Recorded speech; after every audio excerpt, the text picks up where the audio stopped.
आएगा इसके 3 सदस्य होंगे या 3 मेंबर होंगे इसमें, तो इसको कहा जाएगा 3 सदस्यीय। कब आया? पहली बात तो 1946 में। ठीक है, एक मेंबर इसमें कौन थे? Lord Pethick Lawrence, Pethick Lawrence ये अध्यक्ष थे। इसके बाद कौन है? ऐसे लिखना नाम। ठीक है, हाँ लॉर्ड पैथिक लॉरेंस। ठीक है, हाँ तो लॉरेंस या पैथिक लॉरेंस एक ही है, बस ध्यान रहे। हाँ लॉरेंस बिश्नोई, ऑप्शन में लॉरेंस बिश्नोई थोड़ी ना आएगा।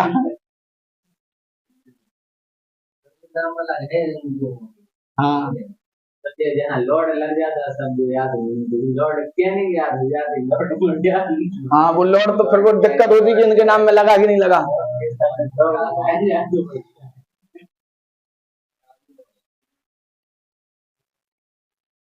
ये 3 मेंबर थे। लॉर्ड पैथिक लॉरेंस क्या थे? प्रेसिडेंट थे या फिर अध्यक्ष थे। अध्यक्ष रखना, नहीं तो पी का मतलब फिर भूल जाओगे, पी का मतलब क्या हुआ। ये बर्नी कॉलेज पे ये जो चल रहा थोड़ा आगे पीछे, हाँ वहां भी पढ़ते, वहां वो दिन भर बैठे रहते। कितने बजे आते रात को लौटते? 8 बजे। सही है, कम से कम इतना तो अपन को बना रहे कि इतना तो है ही, उससे कॉन्फिडेंस बिल्ड भी होता है और उस चक्कर में फिर हो जाता है। वही ऐसे होता। आप भी पढ़ा? हाँ हमें पढ़ाते। फीस जमा करना कब से नहीं की? हाँ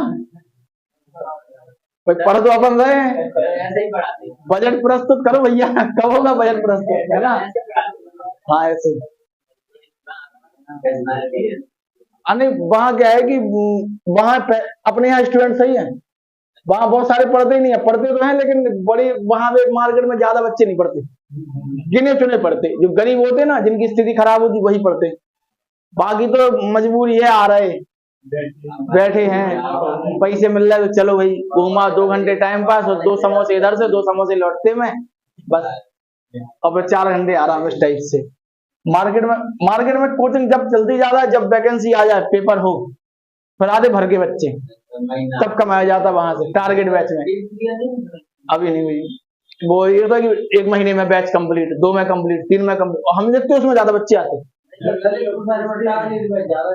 टारगेट इसलिए चलते कि उनके मन में रहता है ये खत्म 2 महीने में कोर्स, और वो ये नहीं कहे 2 महीने अपन खत्म हो जाए। तुम तो इससे बढ़िया 3000 के कपड़े ले लो, और क्या 3000 का टारगेट बच लिया, उससे बढ़िया तो कपड़े ले लो, तो कम से कम 1 साल फ्री तो रहोगे कि यार कपड़े ले लिए। वो तो ढलते ही हैं, और सब एनवायरमेंट वगैरह पढ़ाते नहीं है। कहाँ पढ़ाते भाई? कभी कभार पढ़ाते हैं तो पढ़ाते नहीं है। एनवायरमेंट हो गया, साइंस ये सब हो गया, वो पढ़ाते नहीं है। टाइम ही नहीं है पढ़ाने का भाई। 40 दिन में क्या होगा कोर्स बताओ? उसमें हमारा फाइनेंशियल सहयोग बिल्कुल नहीं है। फाइनेंशियल सहयोग कैसे होता है? 2 जगह होता है, ठीक है। उसमें अपना ये है कि मैनेजमेंट देखा जाएगा बस, और मैनेजमेंट में जो हिस्सा मिलेगा, जितना परसेंट तय होगा 15%, 20% वो मिलेगा हमें। ऐसा है कि अगर वहां पे इन्वेस्टमेंट करो तो लंबा इन्वेस्टमेंट होना है 15-20 लाख रुपए। 15-20 लाख रुपए इन्वेस्टमेंट अगर कर रहे तो उससे बढ़िया 10 और कर लो, तो खुद का ही हो जाएगा, फिर पर्सनली हो जाएगा। पार्टनरशिप एक लंबे समय तक नहीं चलती, ठीक है। या वो तब चलती जब जैसे हम लोग एक कोचिंग चलाते घंटा घर पे एलवीएन के नाम से, तो उसमें चलती हम लोगों की पार्टनरशिप। लड़ भी पड़ते हम लोग, कोचिंग के गेट लगा के तीनों लड़ पड़े हम लोग, ठीक है। मारा पीटी भी हो गई और फिर बैठ गए। वैसे हुई नहीं आज तक, लेकिन हो गई। अगर किसी ने कह दिया कि नहीं इस महीने तो हमें पैसे चाहिए, हमें जरूरत है, तो बस फिर वो बीटो हो गया, उसको मिल गया। ऐसे ही हाँ, तो वही जो साथ में पढ़ने वाले होते वो कोई दिक्कत नहीं होती। नए पार्टनर आते फिर दिक्कत होती है। तो विवाद नहीं होना चाहिए, चल रहा है काम तो चलने दो लंबे समय तक, ऐसे होता है। इसमें देखना कैबिनेट मिशन में प्रावधान क्या थे। प्रावधान पहला तो ये था कि जितने भी मेंबर चुने जाएंगे ये सब अप्रत्यक्ष निर्वाचन द्वारा होंगे। जितने भी मेंबर चुने जाएंगे ये सब कैसे होंगे? अप्रत्यक्ष निर्वाचन पद्धति से। अप्रत्यक्ष निर्वाचन पद्धति से चुने जाएंगे। अभी हम लिखाएंगे, आप लिखना नहीं, लैंग्वेज में लिखाएंगे। और कौन चुनेगा? प्रांतीय विधानसभाओं के सदस्य ये चुनेंगे। जो प्रांतीय विधानसभाएं हैं, इन प्रांतीय विधानसभाओं के सदस्य चुनेंगे, ठीक है। दूसरा प्रोविजन ये था कि प्रत्येक सदस्य 10 लाख की जनसंख्या पर चुना जाएगा। प्रत्येक सदस्य 10 लाख की जनसंख्या पर चुना जाएगा, 10 लाख पर एक। ठीक है। इसके बाद प्रोविजन ये था कि इसमें जो मान्यता प्राप्त समुदाय थे,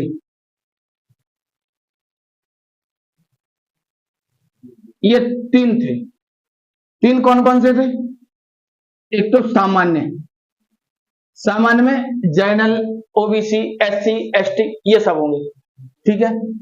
सामान्य में जनरल, एससी, एसटी, ओबीसी ये सब होंगे। हिंदू भी कह सकते हैं पर इनको एक प्रकार से, लेकिन सामान्य कहा जाता है। इसके बाद दूसरा होगा मुस्लिम, मुस्लिम ये होंगे। तीसरा यहां पर कौन है? सिख। ये, हाँ, ये 3 होंगे। ये समुदाय थे। पहला फैक्ट क्या है? अप्रत्यक्ष निर्वाचन प्रणाली के द्वारा क्या होंगे? सदस्य चुने जाएंगे। दूसरा क्या है? 10 लाख की जनसंख्या पर प्रत्येक मेंबर चुना जाएगा। तीसरा है मान्यता प्राप्त समुदाय होंगे। चौथा फैक्ट यहां पर था कि प्रांतों को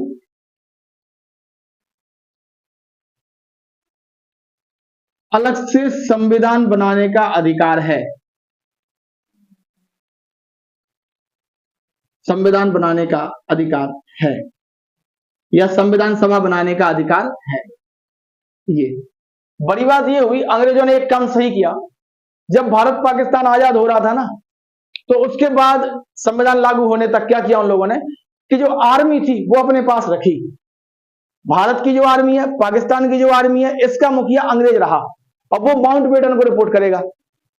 तो ये अगर मान लो अगर भारत को मिल गई आर्मी, पाकिस्तान लड़ पड़ेंगे वो तो 2-4 युद्ध हो ही जाएंगे। फिर तो संविधान सभा लागू होने के पहले हो जाते 3-4 युद्ध। तो भाई स्थिति बन रही थी ना, युद्ध हो ही जाते। तो ऐसे में उन्होंने ये बहुत बढ़िया काम किया माउंटबेटन ने कि भैया आर्मी इनके हाथ में नहीं दो, आर्मी अपने हाथ में रखो, अभी जब जाएंगे तब देंगे।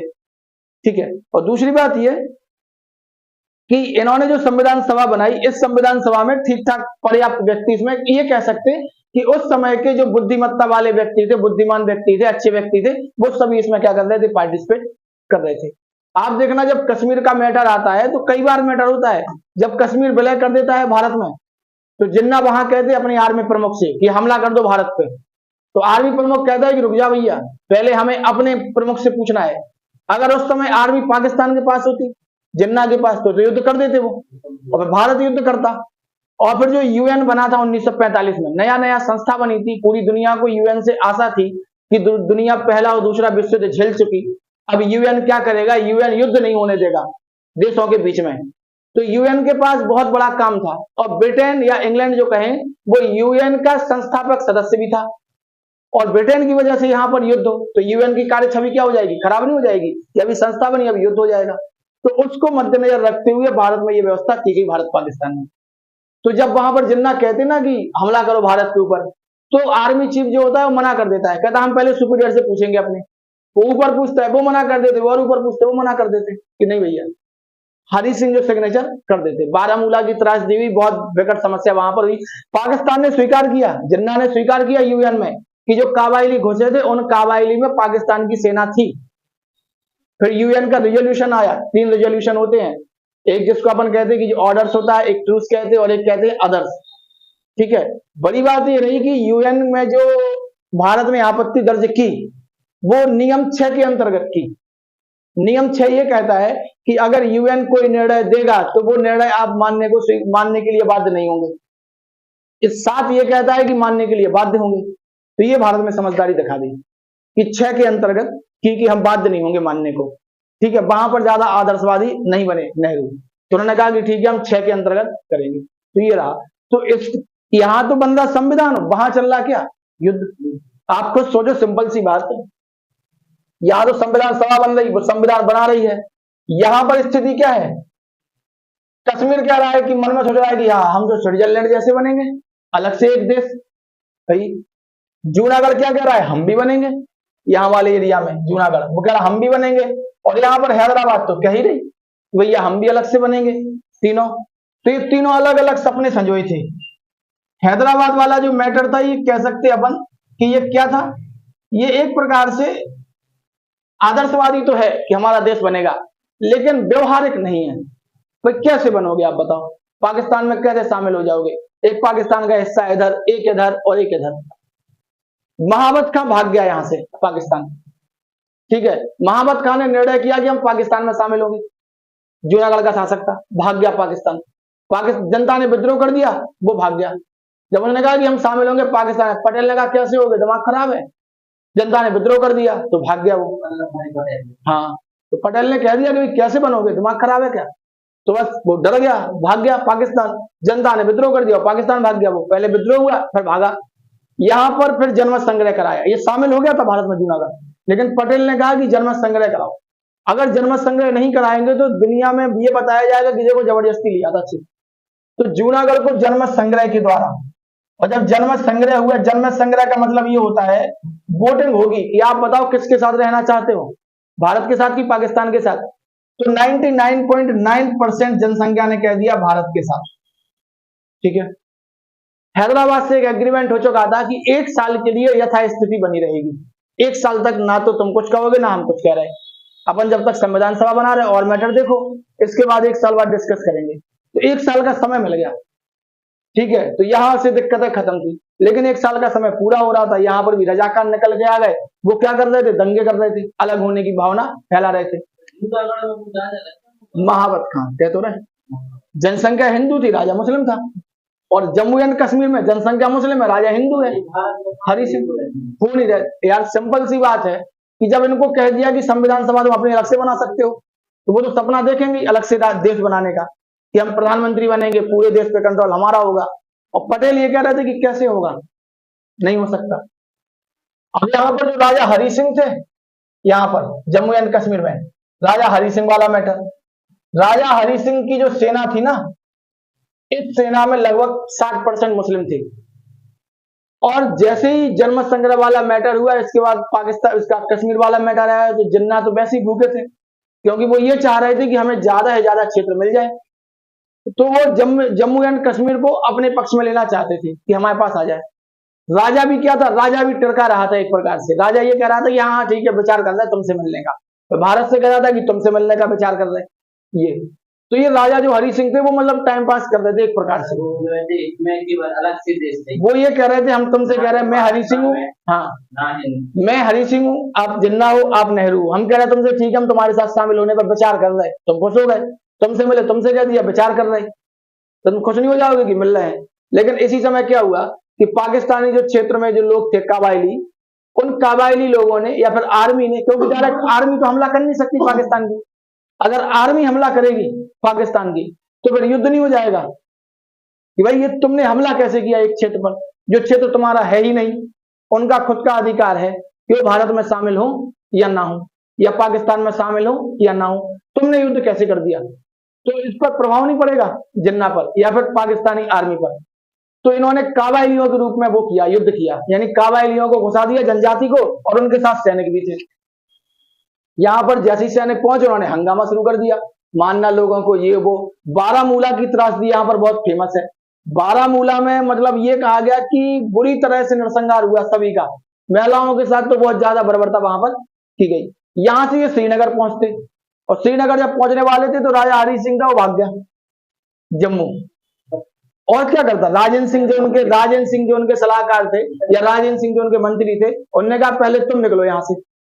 हरि सिंह को ये लग रहा था कि हमारी जो आर्मी है बहुत भक्त आर्मी है एक प्रकार से, लेकिन राजेंद्र सिंह ने समझाया कि सरकार आर्मी में 55-60% मुस्लिम है, अगर वो लोग ये कहेंगे कि हम इस्लामिक स्टेट बनाएंगे जम्मू एंड कश्मीर को, तो वो तुरंत उनके साथ हो जाएंगे। और हुआ भी यही।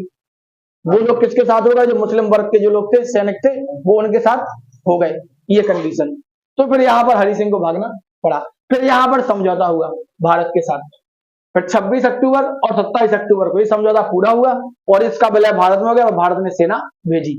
जब सेना भेजी तो फिर इसको खाली कराया गया, एक एक मोहल्ले को खाली कराया गया, एक एक गली को खाली कराया गया। जम्मू एंड कश्मीर में एक एक मोहल्ले, एक एक गली को खाली कराया गया। और फिर जिस दिन रिजोल्यूशन आया यूएन का, उस दिन जो आर्मी जहां पर लड़ रही है वही रुक जाएगी। अपन यहां लड़ रहे तो यहीं रुक गए। 1947 27 अक्टूबर, ठीक है ये। तो फिर इसके बाद क्या हुआ, जब रिजोल्यूशन आया ना,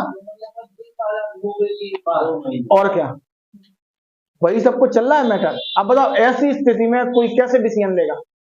ठीक है, तो फिर क्या हुआ कि यहाँ पर जब यूएन का रिजोल्यूशन आया तो यूएन के रिजोल्यूशन में ये कहा गया कि जो जहां पर युद्ध कर रहा है वहीं रुक जाए। अपन लोग यहाँ युद्ध कर रहे हैं तो यहीं रुक गए, तो यही लाइन हो गई। इसी को कहते एलओसी, लाइन ऑफ कंट्रोल। उस साइड आप, इस साइड हम, ये हो गए। ये हो सकता था कि अगर भारत थोड़ी शक्ति दिखाता तो शायद आज स्थिति अलग होती। जम्मू एंड कश्मीर का 2/3 हिस्सा तो भारत के पास है और 1/4 हिस्सा किसके पास है? पाकिस्तान के पास। अगर थोड़ा शक्ति वहां पर दिखाया जाता तो शायद पूरा हिस्सा भारत के पास होता, 25% हिस्सा चीन के पास में। यही है पूरा बटा हुआ हिस्सा। ठीक है, ये कहा जाता है कि इतना है। ठीक है, अब इसमें एक और मैटर है। कई लोग कहते हैं कि नेहरू जी ये कह रहे थे कि जम्मू कश्मीर में भी हम जन्म संग्रह कराएंगे, पटेल ने मना कर दिया। पटेल कह रहा बिल्कुल नहीं होगा, नेहरू कह रहा होगा, तो पटेल कह चुप रहो तुम। नेहरू छोटे थे उनसे, बोले नेहरू लेके नाम लेके बात करते, नेहरू चुप रहो, कहां जा रहे हो। फिर बात की गई कि लाहौर में बैठ के बात करते हैं। जिन्ना ने प्रस्ताव रखा कि लाहौर आइए बैठ के बात करेंगे, तो नेहरू, माउंटबेटन और जिन्ना, इनकी बातचीत होनी थी लाहौर में बैठ के। पटेल ने मना कर दिया, नेहरू जरा कहां जा रहे हो, चलो अंदर। कहां जा रहे हो भाई, ऐसे कहा होगा पटेल ने, वो ऐसे ही कहते थे कि नेहरू दिमाग खराब है क्या, ऐसे नहीं होगा। 15 साल बड़े थे, 14-15 साल बड़े थे, और पटेल सख्त भी थे इस मैटर को लेके, रियासतों को लेके। तो पटेल ने मना किया, पर माउंटबेटन गए, वो बैठ के वहां पर मीटिंग हुई, नेहरू नहीं गए। ये हुआ था, इस प्रकार से ये मिला। और ऐसे में हैदराबाद कह रहा कि हम मिलेंगे। हैदराबाद कह रहा हम मिलेंगे नहीं, हम तो देश बनेंगे अलग से। तो कैसे बनोगे भैया? भाई तुम्हारा ये, हमारा ये खेत है, तुम्हारा बीच में खेत है, तो तुम्हें तो हमारी हेल्प चाहिए कि नहीं चाहिए? तो बस यही, तो ये कैसे बनेगी हैदराबाद? तो जम्मू एंड कश्मीर हुआ विलय पत्र के द्वारा, जूनागढ़ हुआ जन्म संग्रह के द्वारा, और हैदराबाद होगा पुलिस कार्रवाई के द्वारा। अपन आगे पढ़ेंगे।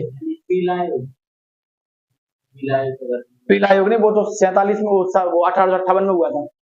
पीला आयोग, रॉयल आयोग, वो बाद में जांच के लिए बना था। ठीक है, तो पुलिस कार्रवाई के द्वारा। अपन को ये ध्यान रखना, ये क्वेश्चन आपके शायद पैट में आया या पुलिस में आया, कहीं तो आया। ठीक है, अब ये नहीं पता हमें कि पुलिस के पेपर में आया कि पैट में आया, लेकिन इन दोनों में से कहीं तो आया। इनमें से एक क्वेश्चन चलो शायद जूनागढ़ का पूछा था। ठीक है, तो जम्मू एंड कश्मीर का कैसे हुआ? विलय पत्र पर विलय किया गया जम्मू एंड कश्मीर का, यहाँ पर जन्म संग्रह हुआ। हैदराबाद में पुलिस कार्रवाई की गई। ठीक है, पुलिस भेजी गई वहां पे कि जो रजाकार जो है एक संगठन बन गया था, जो वर्तमान में जो ओवैसी की पार्टी है, उसी पार्टी ने बना लिया था संगठन। वो यहाँ पर कह सकते हैं कि विवाद कर रहे थे, झगड़ा कर रहे थे, मार रहे थे लोगों को, इस वजह से तो यहाँ पर पुलिस कार्रवाई की गई। और कुछ लोग कहते कि आर्मी है, पटेल कहते कहाँ आर्मी है, पुलिस है, वर्दी है वो हमारी पुलिस की ऐसी। वो ये कह रहे, अब जो भी हो, लेकिन स्थिति यह है कि आज ये है। नागालैंड तो और नाटक कर रहा था, नागालैंड तो मिल नहीं रहा था भाई। विरोध, जब आपको मौका मिल गया, रिश्तेदार तुम्हारे घर पे आए और कहते हैं कि ठीक है यार तुम्हें भी अलग होने का अधिकार है, पर तुम्हारा मन तो वैसे ही कर रहा है कि अलग करो, फिर तो अलग होने पर तुम नाचोगे कि क्या बात है, फूफा जी ने कह दिया, अब तो हम अलग हो गई। दोनों को मत दिया जाएगा भाई। ऐसी स्थिति में आप 10 डिसीजन लोगे तो 10 में से एक तो गलत हो ही जाएगा। अपन ये नहीं कह सकते कि नेहरू ने जानबूझ के भारत के साथ ऐसा किया। नेहरू का इंटेंशन नहीं था ऐसा करना, नेहरू को जो सही लगा वो किया। जम्मू एंड कश्मीर में जो मैटर था, तो नेहरू को यह था कि अगर यहाँ पे जन्म संग्रह होगा तो हमारे पक्ष में आएगी, क्योंकि शेख अब्दुल्ला ना तो पाकिस्तान, वो पाकिस्तान के पक्ष में थे ही नहीं। शेख अब्दुल्ला वो तो ये थे कि हमें कश्मीरियत पे काम करना है, तो और शेख अब्दुल्ला नेहरू के खास मित्र थे, और हरि सिंह ने उनको जेल में डाल दिया था। तो नेहरू के कहने पर हरि सिंह ने उनको जेल से बाहर किया, शेख अब्दुल्ला को। और वो यहाँ पर अगर जन्म संग्रह उस टाइम होता तो शायद भारत में मिल जाता, लेकिन पटेल ने मना कर दिया कि नहीं होगा। पटेल को यह था कि भाई जन्म संग्रह की कोई बात यहाँ पर है ही नहीं, राजा ने खुद ही विलय कर दिया तो काय का जन्म संग्रह, यहाँ राजा भाग गया तो जन्म संग्रह हमें कराना पड़ा। और यहाँ तो भाई ये लोग हंगामा कर रहे थे, पुलिस कार्रवाई करनी पड़ी, तो फिर हमने क्या किया, उसको भारत में शामिल किया। आगे अपन पढ़ेंगे रियासतों का एकीकरण। ठीक है, लिखना कुछ नहीं है, ठीक है, इतना ध्यान तो रहेगा। ठीक है, अरे नहीं बोलोगे, विलय पत्र के द्वारा शामिल हुआ। अब तो अलग खत्म हो गया ना, वही तो आर्टिकल 370 है। आर्टिकल 370 क्या था, वही तो था। अपन डिस्कस करेंगे जब पढ़ेंगे इसको है। जैसे 2019 तक चला है, जैसे इनका झंडा तो उनको विशेष वो दिए गए थे रियायत।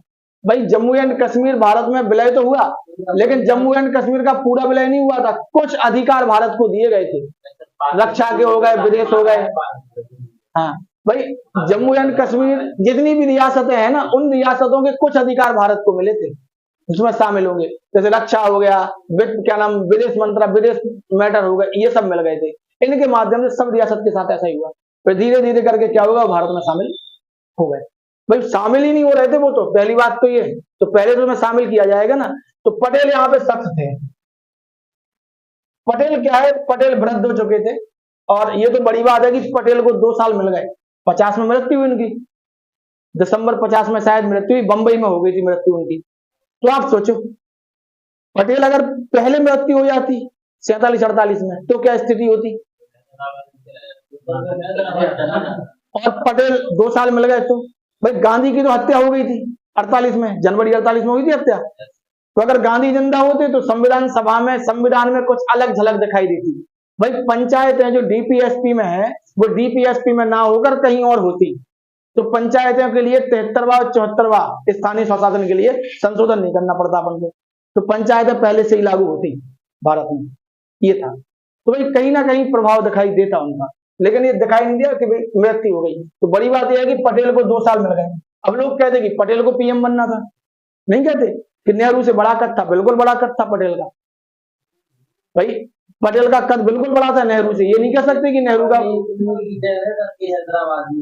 अरे रियासतों का पूरा जो भारत का एकीकरण है वो पटेल ने ही किया।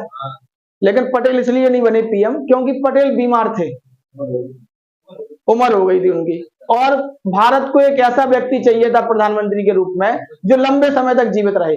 पहली बात, पहली शर्त ये थी, जो लंबे समय तक जीवित रहे, पहली शर्त ये।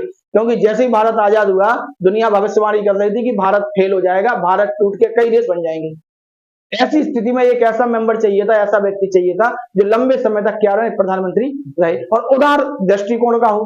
तो जवाहरलाल नेहरू क्या थे, समाजवादी थे, ठीक है, सोशलिस्ट थे। तो जवाहरलाल नेहरू से बेस्ट ऑप्शन उस समय नहीं था। पटेल ठीक है, योग्य थे, कई ज्यादा योग्य थे नेहरू से, लेकिन पटेल के पास समय नहीं था। अगर पटेल को बना देते तो 50 में मृत्यु हो गई, तो पटेल की जगह फिर कोई और आता, फिर 4-5 व्यक्ति निकल आते पीएम के दावेदार, तो दिक्कत नहीं होती। तो यहां पर कम से कम नेहरू को बनाया, तो नेहरू 15-16 साल तक रहे, तो कम से कम 47 से 66 तक रहे। तो हाँ भाई, व्यक्ति क्या है कि लगता है कि इनको बना दो अपन को, अभी तुम्हें 4 काम सौंप दें, घर में सुंदरकांड है, 4 काम करना है, बाजार से सामान लाओ, 2 सामान भूल जाओगे, तुम नहीं भूल जाओगे। भाई सब्जी लेने गए तो धनिया भूल गए, टमाटर भूल गए, ये तो देश की बात हो रही है। तो यहाँ अपन ये नहीं कह सकते कि नेहरू ने जो किया वो अपने मन से किया, वो भारत को बर्बाद करना चाहते थे या नेहरू भारत के विरोध में थे, ये नहीं कह सकते अपन भैया। क्यों नहीं कह सकते, क्योंकि गलतियां हुई होंगी। किससे नहीं होंगी, नरेंद्र मोदी को खड़ा कर दो उनसे होंगी, अखिलेश यादव को बैठा दो उनसे होंगी, मायावती को बैठा दो उनसे होंगी। भाई ह्यूमन है, व्यक्ति है। और एक हमारे रिश्तेदार है, वो कहते कि इंसान गलतियों का पुतला है, गलतियां करेगा। वो शराब वाला पी लेते, फिर वो ज्ञान की बातें करते, ठीक है। तो वो कहते बार बार कि हम उनसे कहते कि शराब पी के नहीं आया करो, और तुमसे हमने कहा कितनी बार बोल दिया तुमसे, क्यों आते शराब पी के। तो कहते इंसान गलतियों का पुतला है। वो ये कहते, तो ये कंडीशन है। तो भाई नेहरू से गलतियां हुई है, मान रहे कि गलती कुछ 1-2 गलती हुई है। नेहरू की जगह पटेल होते तो शायद कंडीशन अलग होती, लेकिन पटेल होते तो कंडीशन और भी अलग होती, ये भी अपन कह सकते हैं। तो भाई 2 साल बाद मृत्यु हो गई पटेल की, कॉमन सेंस लगाओ। तो फिर ये नेहरू की मृत्यु हो गई।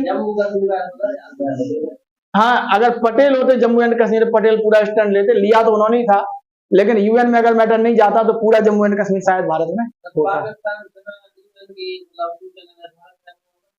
आक्रमण तो कर तो दिया था कारगिल में, कारगिल में कर तो दिया था। अभी तो अपने एक नेता कह रहे थे मणिशंकर अय्यर की, हमें पाकिस्तान से डरना चाहिए क्योंकि पाकिस्तान के पास परमाणु बम है। अब बताओ, ऐसे तो नेता है भारत में, मणिशंकर अय्यर एक नेता है, कांग्रेस पार्टी के हैं, किसके हैं, कांग्रेस पार्टी के हैं, ठीक है।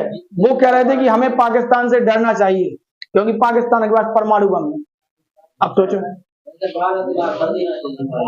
तो अब ऐसे व्यक्ति जब देश में ही है तो फिर अपन को दुश्मन की आवश्यकता ही नहीं है, जब घर में ही है तो बाहर की आवश्यकता ही नहीं है। तो भाई विचारधारा अलग हो सकती है, भाई कोई समाजवादी पार्टी को मान रहा है, कोई बीएसपी को मान रहा है, कोई बीजेपी को मान रहा है, कोई कांग्रेस को मान रहा है, कोई कम्युनिस्ट को मान रहा है, वो विचारधाराएं अलग अलग है।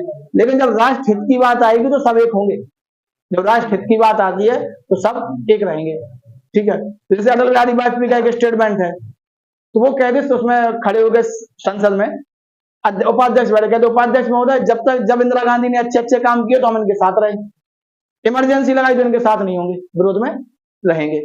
तो वही स्टेटमेंट है, तुम अच्छे काम करोगे देश को फायदा होगा तो बढ़िया बात है, और भाई विरोध करोगे तो हम तो विपक्ष हैं, तुम्हारा विरोध हम बिल्कुल करेंगे, यही है। और विपक्ष का धर्म क्या होता है?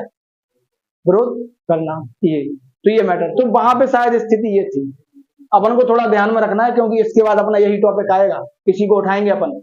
ठीक है, अपन डायरेक्ट संविधान पे नहीं चलेंगे, इस संविधान सभा के बाद ये टॉपिक उठाएंगे अपन। ठीक है, इसलिए बताया थोड़ा पढ़ लेना घर पे जाके। क्वेश्चन ऐसे याद है, जम्मू एंड कश्मीर विलय पत्र, पुलिस कार्रवाई, जनमत संग्रह, और इसी में गड़बड़ हो जाता।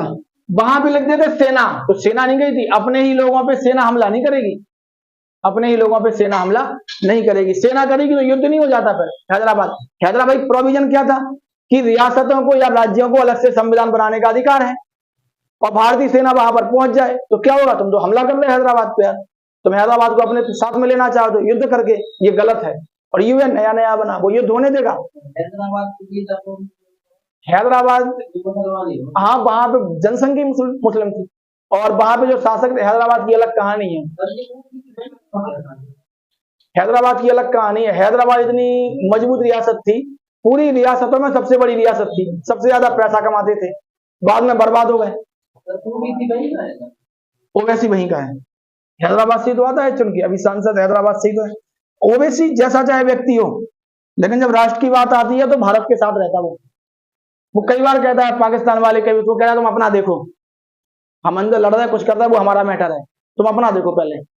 वो ये बात उसकी ठीक है, भले जैसा चाहे व्यक्ति हो, चाहे अच्छा हो चाहे बुरा हो, वो अलग बात है, लेकिन राष्ट्र हित के मामले में वो क्या रहता है, भारत के साथ रहता है, ये मैटर होता है। और अपने यहाँ बहुत सारे नेता क्या है, वो रहते नहीं है राष्ट्र हित के साथ।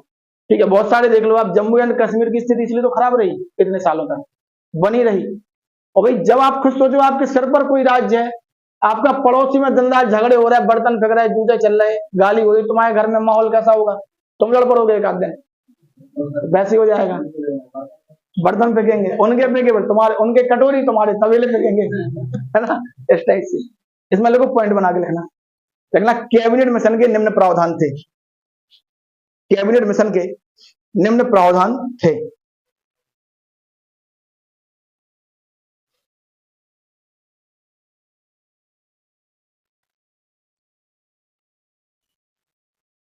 कैबिनेट मिशन के निम्न प्रावधान थे। नंबर 1, संविधान सभा का गठन, संविधान सभा का गठन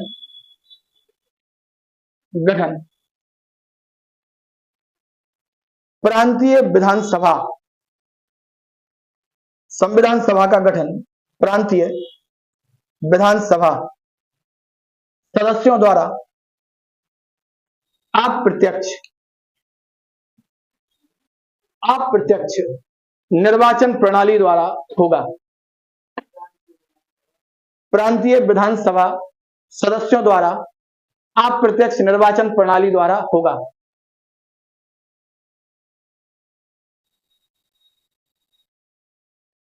अप्रत्यक्ष निर्वाचन प्रणाली द्वारा होगा, ना कि वयस्क मताधिकार के आधार पर,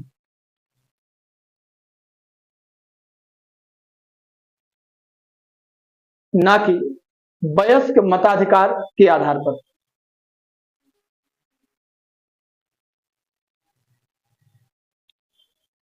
अगला पॉइंट है सामान्यतः प्रत्येक सदस्य, हाँ सामान्यतः प्रत्येक सदस्य 10 लाख की जनसंख्या पर चुना जाएगा, यानी एक मेंबर 10 लाख की जनसंख्या पर। सामान्यतः प्रत्येक सदस्य 10 लाख की जनसंख्या पर चुना जाएगा।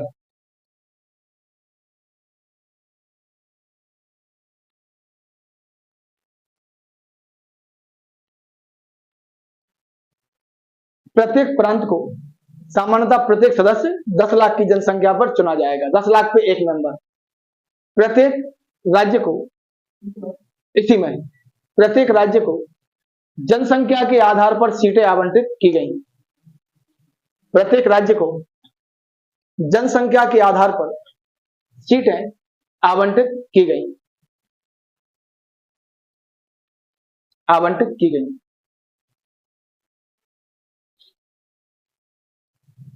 अगला पॉइंट है, संविधान सभा में मान्यता प्राप्त 3 समुदाय थे। संविधान सभा में मान्यता प्राप्त 3 समुदाय थे।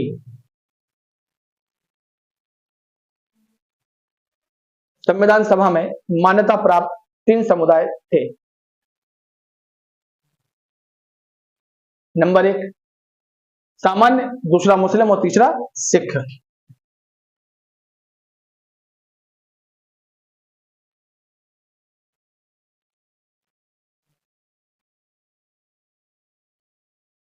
अगला पॉइंट है, प्रांतों के लिए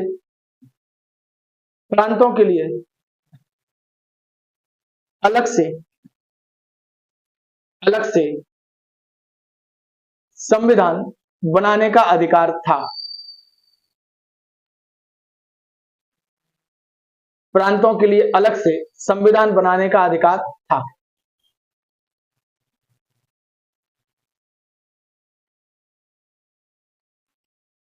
लास्ट पॉइंट है, संविधान सभा में कुल 389 सदस्य होंगे, 389 सदस्य होंगे। आप तो अपने जितने बार नोट्स पढ़ पाओ उतने बार पढ़ो, फिर बताना पेपर में क्वेश्चन आएगी नहीं। 6 महीने पढ़ने के बाद बताना, ऐसा नहीं कि 1 महीने पढ़ो पर पत्थरबाजी कर दो हमारे घर पे, वैसे पुराना बना हम दब के मर जाएंगे, लगाएगा तो। ठीक है, एक लड़की कह रही थी एक बार, कह रही मतलब आई कोचिंग में बड़ी रोल में, और कह रही जो आपने पढ़ाया आया नहीं पेपर में। तो हमने कुछ नहीं कहा, हम लोग चाय पी रहे थे, लस्सी पी रहे थे बैठे बैठे, हमने क्वेश्चन सुने उसके, बोले आपने इतना पढ़ाया, 3500 फीस ले ली, ये वो, ये क्वेश्चन नहीं आया। यार हमें लगा कि यार पेपर हुआ है और लगभग 70-75% क्लास क्वेश्चन जो है क्लास नोट से ही है। अब ये नहीं पता, हमने पूछा कब ज्वाइन किया, पहले उन लोगों ने बात की, सर थे उन्होंने बात की, तो हमने एक क्वेश्चन कब ज्वाइन किया, उसने ज्वाइनिंग डेट बताई पिछले महीने की। तो हमने ऐसे ही खड़े हो गए हाथ जोड़ के, हमने कहा कितने क्वेश्चन आए, हमने पेपर देखा, 1 महीने उसकी कॉपी मंगाई, मतलब अगले दिन कॉपी लेके आई, मिलाई, देखे तो 7-8 क्वेश्चन थे। हमने कहा 1 महीने में 5-6 क्वेश्चन आते पेपर में, तो कम से कम 1 साल पढ़ना पड़ेगा। तो फिर वो पहले लगा यार जब कोई डायरेक्ट आए कहते कि जो तुमने पढ़ाया वो आया ही नहीं, तो फिर दिक्कत नहीं हो जाएगी। इतने क्वेश्चन तो आ ही जाते, आधे तो आ ही जाते, 50%, अच्छे से पढ़ो तो 50% आ जाते, और 20% करंट अफेयर आता, और कुछ क्वेश्चन आते स्टैटिक के जो आपको पता ही रहता, तो कुल मिला के 65-70% क्वेश्चन आ जाते हैं। हाँ लगता है कि पढ़ा है, आ रहा है अपन को ऐसे, तो बड़े रोल में।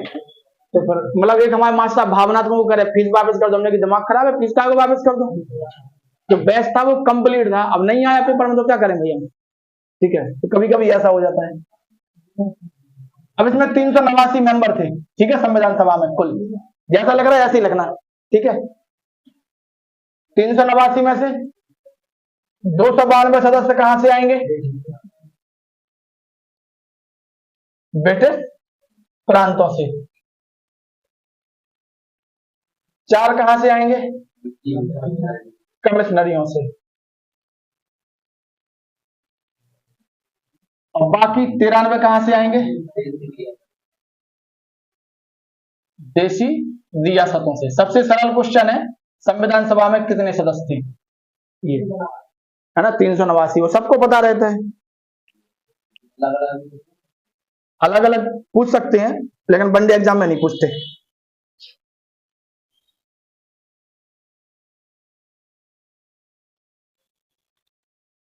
ये 4 कमिश्नरियां थी ना, ये इसमें पहली है दिल्ली, दूसरी है अजमेर मारवाड़, तीसरी है ब्रिटिश बलूचिस्तान, बलूचिस्तान का वह भाग जो ब्रिटिश के अधिकार में है, ब्रिटिश बलूचिस्तान।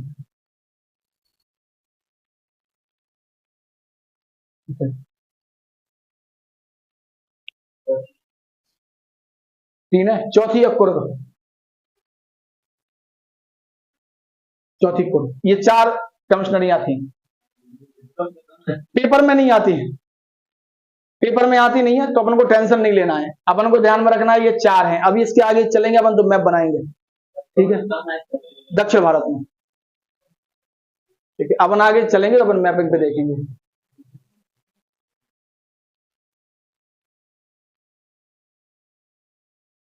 ठीक है, अब इसके बाद चुनाव होगा संविधान सभा का।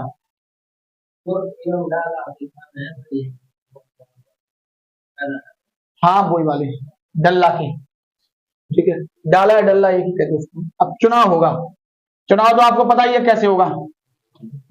तो चुनाव में कितने मेंबर, कितनी सीटों पर चुनाव होगा? 296 सीटों पर, 292 + 4 सीटों पर चुनाव होगा, यानी कुल मिला के 296 सीटों पर क्या होगा? चुनाव होगा, ठीक है। वो तो देसी रियासत है, आप आपके गांव के राजा हो, राज्य के, तो जिसको खड़ा करोगे वही जीतेगा, ठीक है। तो यहाँ पर कोई वो नहीं था चुनाव का मैटर, ठीक। तो यहाँ पर 296 सीटों पर चुनाव हुआ, 208 किसको मिली? कांग्रेस को। 73 किसको मिली? मुस्लिम लीग को। 8 के करीब निर्दलीय आए और एक सीट है अन्य पार्टियों को, अन्य पार्टियां। ये जो फैक्ट है ये सही है, कोई दिक्कत नहीं है, परीक्षा बारी में ऐसे ही लिखा हुआ है अन्य अन्य।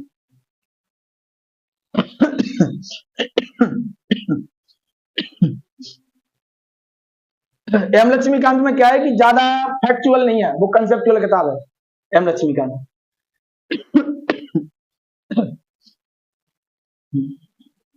तो ये व्यक्ति चुने गए। अब अगर मेंबर वाला क्वेश्चन गलत हो जाए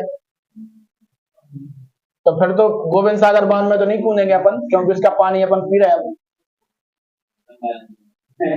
गंगा में कूद जाएंगे, मृत सागर में जाएंगे जहां डूबेंगे ही नहीं, है ना। भाई कूद गए और आ गए, कहना डूबे ही नहीं है, भगवान वो मृत सागर कहा निकलो यहाँ से, बेरोजगारों को नहीं है यहाँ पे कूदने का अधिकार, है ना। हाँ,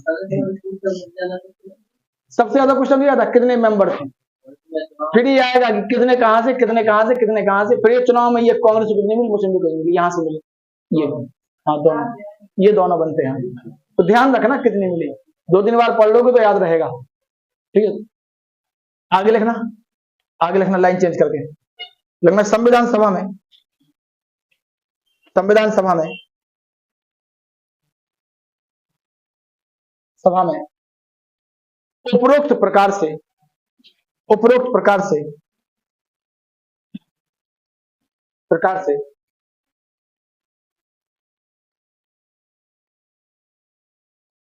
प्रकार से निर्माण पूरा किया गया, निर्माण पूरा किया गया, यानी संविधान सभा का निर्माण ऐसे हुआ, पूरा किया गया।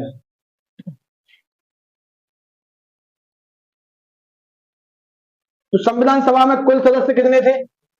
389। कुल सदस्य कितने थे संविधान सभा में? 389। 389 में से 92 मेंबर आने थे ब्रिटिश प्रांतों से, 4 मेंबर कमिश्नरियों से और 93 देसी रियासतों से। अब ये 4 कमिश्नरियां थी, एक दिल्ली, अजमेर मारवाड़, ब्रिटिश बलूचिस्तान और कुर्ग, ये 4 कमिश्नरियां थी। कुल मिला के चुनाव हुआ 292 ब्रिटिश प्रांत और 4 कमिश्नरियों पे, 296 सीटों पर चुनाव हुआ। इनमें से 208 सीटें जीती कांग्रेस ने, 73 मुस्लिम लीग ने, 8 निर्दलीय ने, एक पे अन्य पार्टी यहां पर रही, ठीक है। मुस्लिम लीग ने क्या कर दिया, इसका बहिष्कार कर दिया, भाई सीटें ही कम मिली। और अगर मान लो संविधान सभा में कोई प्रस्ताव आया, उसको संविधान में शामिल करना है नहीं करना है, तो वोटिंग होगी, वोटिंग होगी तो 389 में से आधे से एक ज्यादा चाहिए बहुमत के लिए, तो इनके पास तो वैसे ही ज्यादा है आधे से, कांग्रेस के पास, वो तो हर प्रस्ताव पास करा लेंगे। लेकिन संविधान सभा में एक निर्णय ये लिया गया कि हम जो भी प्रस्ताव, जो भी संविधान में व्यवस्था शामिल करेंगे, वो व्यवस्था पूर्ण बहुमत के साथ करेंगे। पूर्ण बहुमत यानी कहें सर्वसम्मति से। तो संविधान सभा का एक बहुत शानदार काम था ये। संविधान सभा ने खुद निर्णय किया कि हम पूर्ण सहमति से कार्य करेंगे। पूर्ण सहमति का मतलब है कि अगर संविधान में फंडामेंटल राइट्स जोड़े गए हैं तो क्यों जोड़े गए हैं, कुछ लोग अगर विरोध कर रहे हैं तो उनको भी समझाने का प्रयास करेंगे, उनको इसके पक्ष में लाने का काम करेंगे। जब तक वो व्यक्ति शामिल नहीं, वो सहमत नहीं होगा, तब तक अपन क्या करेंगे, डिस्कशन करेंगे। तो सभी लोगों को बराबर लाने का प्रयास किया गया। ऐसे नहीं किया गया कि तुमने मौलिक अधिकार को वोट दिया, तुमने नहीं दिया। तो आज के दिन क्या होता, अरे नेहरू ने विरोध कर दिया था मौलिक अधिकारों का, फिर कहेंगे श्यामा प्रसाद मुखर्जी ने समर्थन किया था, तो मुखर्जी बीजेपी और नेहरू कांग्रेस, तो बीजेपी कांग्रेस हो जाती, फिर आज के माहौल में नहीं होती। तो आप खुद सोचो। तो यहां पर यह कहा गया कि जो भी मैटर है वो पूर्ण सहमति से होगा। ये मान रहे कि आप विपक्ष में हो सकते हो, भाई कोई फैक्ट शामिल किया संविधान में, कोई मुद्दा शामिल किया, या कोई कह सकते प्रावधान शामिल किया संविधान में, करना है, और उस प्रावधान को रखा गया संविधान के पटल पर, और इस प्रावधान को जब संविधान सभा के पटल पर रखा गया, उस पर डिस्कस हो रहा, तो कुछ पक्ष में होंगे, कुछ विपक्ष में होंगे। लेकिन जो विपक्ष वाले हैं इनको भी क्या है, पक्ष में लाना है। कैसे लाएंगे, इस प्रोविजन के, इस मुद्दे के किन किन मैटर पर उनको असंतुष्ट है, वो उन मैटर को क्या करेंगे, ठीक करेंगे। ठीक है, उनको ठीक करके इनको अपने पक्ष में लाओ भैया, कि सब लोग सहमत हो जाएं, तब शामिल किया जाएगा। ये संविधान सभा की एक बहुत शानदार विशेषता थी। इससे पूर्ण सहमति से कार्य हुआ। इस पर यह नहीं हुआ कि हम पक्ष में हैं तुम विपक्ष में हो, ऐसा कुछ नहीं था। ठीक है, तो पूर्ण सहमति से लिया गया। और संविधान सभा में इतने सारे दल आ गए थे कि संविधान सभा क्या हो गई, बहुदलीय निकाय हो गई। बहुदलीय निकाय, ये क्वेश्चन आता है, संविधान सभा थी, एक दलीय का मतलब होता है जिसमें केवल एक ही दल हो, बहुदलीय का मतलब होता है एक से अधिक दल हो। तो संविधान सभा में कई सारे दल थे, देखो कांग्रेस है, मुस्लिम लीग है, निर्दलीय भी है, अन्य पार्टियां भी हैं। तो बहुदलीय सभा थी ये संविधान सभा। और अंत में जब संविधान सभा कहती है कि मैं का मतलब है मैं, संविधान सभा जो है वो संविधान को आत्मार्पित करते हैं, यानी हम अपनाते हैं। और हमें किसने भेजा है, भारत की जनता ने। तो भारतीय जनता क्या करती है, इसको अपनाती है, ये कहते हैं वो लास्ट में। ठीक है, क्वेश्चन यहाँ से कठिन आते, सरल नहीं आते, तो थोड़ा दिमाग लगाना है। पर यही क्वेश्चन आ जाएगा, संविधान सभा थी तो वहां पे लिखा होगा एक दलीय, तो वही आंसर लग जाएगा। फिर बाद में कहेंगे यार ये भी है, ये भी है, ये भी है, तो बहुदलीय हो गई, कई सारे दल क्या है, शामिल हैं। कैसे नहीं हो रहा, किसमें नहीं हो टोटल, अरे इसमें नहीं हो रहा, इसमें नहीं हो रहा, अन्य पार्टियां तो हैं। अभी अन्य पार्टियों का नाम आएगा, अपन पढ़ेंगे तो वहां पे हम लिखा देंगे कौन कौन सी 2-3 पार्टियों के नाम एग्जाम्पल के रूप में। क्या तो रहा है कि 2-4 और रिश्तेदार थे, कितने बाराती आएंगे, तो 4 फूफा के घर, 5 चाचा, ये सब मिला के 10-20 और हो जाएंगे। तो मतलब 10-20 और हो गए जिनका नाम नहीं पता, लेकिन हो गए कि चलो तुम भी चलो, तुम भी चलो, ऐसे। हाँ, तो कोई तो कह रहे भाई शादी ब्याह में क्या होता है, कहाँ जा रहे हैं, बोले शादी में, चलो हम भी चल रहे हैं, चलो। ठीक है, तो हम लोग, हमारे दोस्त रहते हैं नौकरी करते, तो स्टूडेंट का कार्ड आता है, तो हम लोग कहते हैं यार वहां जा रहा है शादी में, तो कहते हम चले जा रहे हैं, तो वो कोचिंग की तरफ से चले जाते। ठीक है, कोचिंग की तरफ से चले जाएंगे, केमिस्ट्री पढ़ाते हैं, बनाते नहीं है वहां पर। शादियों के मौसम में खाना नहीं बनाते। हाँ, ऐसे ही होता है। ठीक है, एक बार हम लोग चले गए थे इलाहाबाद में, हम लोग पहुंचे खाना खाने, हमारे दोस्त कह रहे आप खाना खाने चल रहा है, तो हम लोग चले गए, 3 लोग थे हम लोग। वहां पहुंचे, शादी जिसकी थी वो कोचिंग का स्टूडेंट था, सीनियर थे। अब थोड़ी दम लगी कि यार स्टूडेंट ही है कोचिंग का। ठीक है, लेकिन वहां गिने चुने ज्यादा लोग नहीं थे, गिने चुने थे। फिर देखा कि कोचिंग के सर लोग भी आए, फिर टेंशन खत्म कि सर ये सर नमस्ते। अब सर लोग हम लोगों को देख रहे हैं कि नालायक हो, कहां से घुस गए। ठीक है, हम लोग बढ़िया तैयार हो गए, कोट वोट पहन के, जो इंटरव्यू वाले कोट थे वो पहन के चले गए, और बढ़िया लोग वहां पे फिर से इंसान 200, 250, 300 ऐसे थे, उनमें दिख ही जाते अलग से। लेकिन वो तो सामने से वो भी दिख रहा, मतलब रिसेप्शन था, वो भी देख रहा कि ये नालायक तो कोचिंग के हैं, कैसे आ गए। ठीक है, तो सर लोग आए, सर लोग के पैसे, सर लोग हम लोगों को देख रहे हैं, बोले तुम लोग अब सब आ गए। ठीक है, ऐसे, हाँ वैसे ही तो पहुंच गए। तो अगले दिन कह रहा है कि नालायक कैसे हैं, कि ये भी नहीं देखते कि लिमिटेड है कि कैसा है। भाई जिस व्यक्ति ने लिमिटेड बुलाया है तो वहां नहीं जाना चाहिए, वहां बाकी में बर्तन धुलवाएंगे वो, ठीक है। जहाँ भीड़ वाले वहां चले जाओ, ठीक है। ऐसे एक भंडारे का बोर्ड लगा था इलाहाबाद, हम लोग कोचिंग गए तो चाय पी रहे थे, वहां लिखा था जैसे मान लो 21 तारीख लिखा है, 21 जून को विशाल भंडारा, तो आज 20 है तो कल 21 है, हम लोग कल तो खाना नहीं बनेगा, भंडारा है। ग्रुप पे डाल दिया सब जगह, भैया भंडारा है इधर। अब वो क्या हुआ कि वहां लिखा था 21 जून को भंडारा, ऐसे लिखा था, तो मान लो 21 जून लिखा है और यहाँ पे ईयर लिखा है 2018, अब ईयर वाला वो फट गया, डेट थी 21 जून और पढ़ा हम लोगों ने 20 जून में। अगले दिन कोचिंग से आए, बढ़िया तैयार होके गए, पढ़ के कोचिंग से बढ़िया शानदार, कुछ नहीं खाया, वहां देखा तो खाली यार। तो पूछा उस चाय वाले से, यार भंडारा का लिखा, कह रहा अरे मालिक वो पिछले साल का है। तो सब लोग कह रहे 12-15 लोग थे, कह रहे अरे यार तुमने तो यार मतलब नाटक कर दिया। तो ये वहां भंडारा होता तो मैसेज आ जाते अलग अलग हॉस्टल, भैया यहाँ भंडारा है, खाना नहीं बनाना, तो सब पहुंच जाते फिर लाइन से, वो लेके भी आते, अगर एक नहीं गया हॉस्टल तो लेके आए, चलो उसको ले लो, ऐसे लेके चले आते हैं। तो लाइफ बहुत शानदार।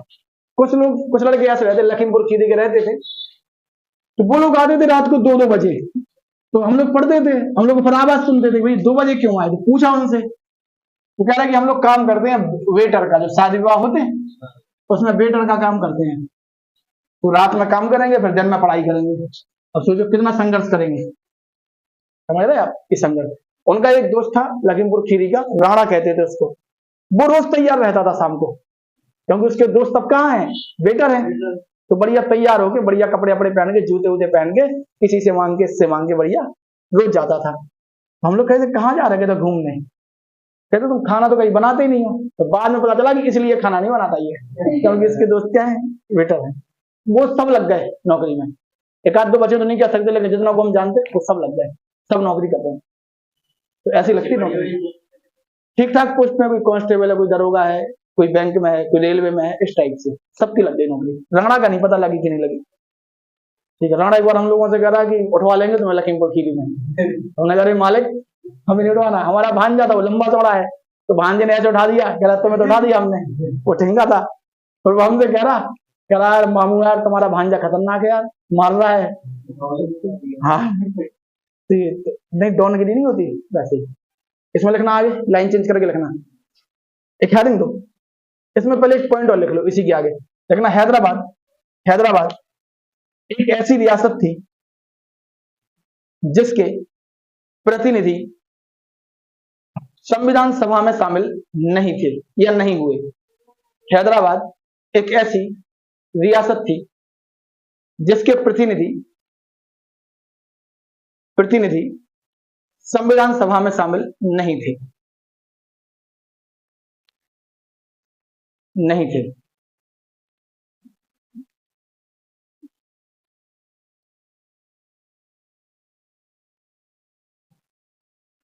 अब एक हेडिंग दो, भारतीय संविधान का निर्माण। भारतीय संविधान का निर्माण,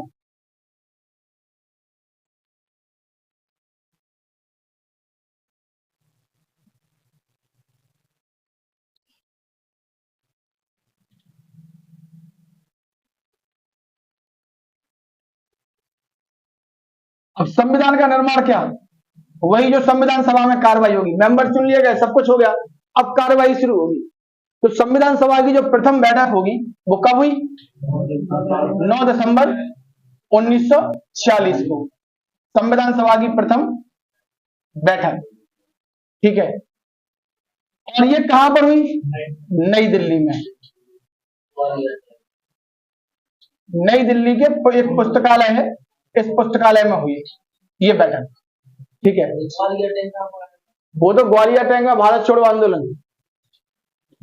आंदोलन की शुरुआत ग्वालियर टैंक में, हाँ ग्वालियर नहीं, ग्वालियर टैंक एक मैदान है वहां पे, हाँ तो वहां पे, ठीक है। तो यहाँ पे क्या है, नई दिल्ली में ये मीटिंग हुई पहली। इस मीटिंग में क्या किया गया, चीन में होता है जैसे आप लोग अपने यहाँ होता है कि जो वृद्ध होता है, जो बड़े होते हैं उन्हीं को बना देते सर्वे सर्वा, तो यहाँ पे इन्होंने क्या किया, आगे चल के सच्चिदानंद सिन्हा को,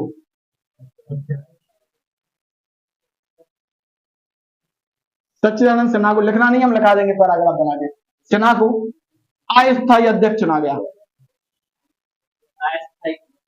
अस्थायी का मतलब है ये कुछ समय के लिए पर हटा दिए जाएंगे, ठीक है, हटा दिए जाएंगे, ऐसा है। इसके बाद क्या हुआ, ये वृद्ध व्यक्ति थे, उम्र में ज्यादा थे, संविधान सभा में सबसे ज्यादा उम्र के थे। तो इसके बाद डॉक्टर राजेंद्र प्रसाद, डॉक्टर राजेंद्र प्रसाद को संविधान सभा का स्थायी अध्यक्ष बनाया गया। पहली बैठक बनी, अगली बैठक में, ठीक है, पहली में तो यही बनेंगे सिन्हा, ठीक है, फिर राजेंद्र प्रसाद को बनाया गया। और जो बी.एन. राव थे, हाँ बी.एन. राव, इनको बनाया गया संवैधानिक सलाहकार।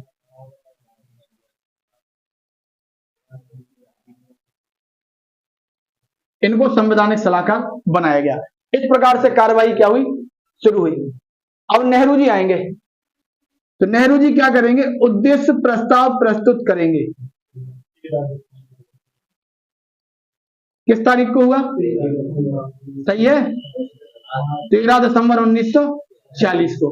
उद्देश्य प्रस्ताव का अर्थ यह है कि हम संविधान क्यों बना रहे हैं, हमारा क्या उद्देश्य है, उसके लिए हम ये काम करेंगे, ये बताया उन्होंने। उद्देश्य प्रस्तावना पढ़ेंगे तो वहां देखेंगे कि भाषा कहां से ली गई, प्रारूप कहां से लिया गया, वो अलग अलग है, ठीक है। उद्देश्य प्रस्ताव प्रस्तुत हुआ, आगे चल के यही प्रस्ताव 22 जनवरी 1947 को क्या हुआ, पास हो गया, या फिर इसको स्वीकार कर लिया गया। और इसी उद्देश्य को अपन लोग इसको क्या कहते हैं, आज प्रस्तावना कहते हैं। प्रस्तावना वर्तमान में संविधान का अंग है, जो प्रस्तावना है इसी उद्देश्य को कहते हैं अपन। इसी उद्देश्य प्रस्ताव के अनुसार यह कहा गया कि भारत एक संपूर्ण प्रभुत्व संपन्न, संपूर्ण प्रभुत्व संपन्न का अर्थ क्या होता है, इसके अनुसार कहा गया संपूर्ण प्रभुत्व संपन्न गणराज्य होगा। एक बार बताया तो बताओ फिर, अब तुम भूल गए। संपूर्ण प्रभुत्व संपन्न का मतलब होता है तुम अपने गांव से निकले कोचिंग के लिए, अब एक दोस्त मिल गया, अगर आज कोचिंग नहीं चल रहा, घूमने चल रहे, तुम उसके साथ चले गए, तो तुम्हारे ऊपर अधिकार थोड़ी ना है, तुम प्रभावित हो गए किसी और से, ठीक है। तो संपूर्ण प्रभुत्व संपन्न का मतलब होता है मेरा खुद के ऊपर अधिकार, मेरा मन करेगा करने को तो मैं करूंगा, नहीं करेगा तो नहीं करूंगा, ये होता है। भाई सिंपल सी बात ही है कि संपूर्ण प्रभुत्व संपन्न का अर्थ होता है कि मैं अपने हिसाब से निर्णय लूंगा, जो डिसीजन है वो मेरे हिसाब से होंगे। भाई भारत कोई भी निर्णय भी लेता है तो भारत अपने हिसाब से लेता है, कोई भी देश भारत को प्रभावित नहीं कर पाएगा। अगर भारत किसी समझौते में जाता है तो पूर्णतः वो खुद निर्णय लेता है कि शामिल होंगे कि नहीं होंगे, और कोई काम करना है तो निर्णय लेगा। जबकि पाकिस्तान के साथ क्या है, उल्टा है, पाकिस्तान को प्रभावित करेंगी दूसरी शक्तियां कि तुम ऐसा निर्णय लो, भारत को नहीं कर सकती प्रभावित। अभी जैसे रूस ने युद्ध किया यूक्रेन पे, इजराइल ने किया फिलिस्तीन वाले मैटर पे, तो भारत किसी का स्टैंड के साथ भारत स्पष्ट नहीं रहा कि हम तुम्हारे साथ हैं, हम भाई अपने हिसाब से हैं, ठीक है, हमने निर्णय लिया है ये। जबकि बाकी देश क्या कर रहे होंगे, कोई किसी के साथ, कोई किसी के साथ, इस टाइप से। तो कहीं तुमने सुना है कि भारत ने रूस की बुराई कर दी, या इजराइल की बुराई कर दी, या फिलिस्तीन की कर दी, या यूक्रेन की कर दी? भाई वो तुम्हारा मैटर है, हमारा निर्णय ये है कि हम अपने हिसाब से काम करेंगे, हम किसी के प्रभाव में प्रभावित नहीं होंगे, ये कह रहे हैं वो। इसको कहते हैं संपूर्ण प्रभुत्व संपन्न। गणराज्य का मतलब क्या होता है, गणराज्य का मतलब होगा भारत में भारत का जो प्रतिनिधि होगा, जो भारत का संवैधानिक मुखिया होगा, वो जनता के द्वारा चुना जाएगा, यही। और जनता के द्वारा का मतलब ये है कि भारत में राजशाही नहीं होगी, ठीक है, राजशाही नहीं होगी, भारत में वो चुना जाएगा जो भारत का प्रतिनिधि होगा। भाई जनता ने किसको चुना, अपने प्रतिनिधि, और जनता के प्रतिनिधि किसको चुनेंगे, देश के प्रतिनिधि को। तो भारत गणराज्य है, मतलब राष्ट्रपति, और राष्ट्रपति को कौन चुनता है, हमारे द्वारा चुने गए सांसद विधायक, ये चुनते हैं। तो अगर भारत गणराज्य है तो इसका अर्थ क्या है कि यहाँ पर जो राष्ट्र का मुखिया होता है उसका चुनाव होता है, वो निर्वाचित होता है, वो अगर कोई व्यक्ति है तो उसके परिवार का नहीं बनेगा, राजतंत्र नहीं होगा, क्या होगा, गणराज्य कहलाएगा ये, ठीक है। ये बहुत बड़ा कंसेप्ट है, बस इतना समझ में आ गया वही काफी है, ठीक है। गणराज्य बहुत बड़ा कंसेप्ट है, ठीक है। इसके बाद ये कह रहे कि भारत एक अखिल भारतीय संघ होगा।